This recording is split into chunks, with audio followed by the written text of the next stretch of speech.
When called to action, Pioneers Heating and Air had the chance to fix an air conditioning unit for a homeowner in South Pasadena, California. They had issues with their cooling system that resulted in higher energy bills. So we sent one of our technicians for air conditioner repair. Upon inspection, it turned out that the down-charge ducts were damaged and leaking air. That caused the air conditioner to work harder than needed.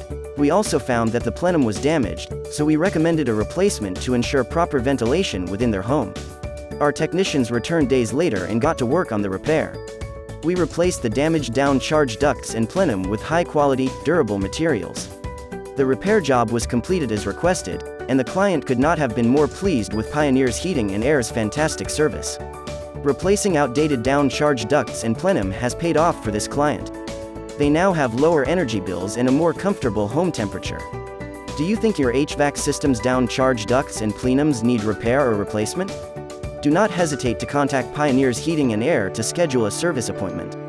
We provide essential air conditioning services, including repairing and replacing down-charge ducts and plenums. As a BBB-rated company, you can trust that you are getting the best air conditioning service at a fair price. We offer upfront pricing and never charge for services you do not need. Our top-notch HVAC services are available in and around South Pasadena, California. So call us today at 626-217-0559 or visit www.pioneersheatingandair.com and let us help you get the most out of your HVAC system.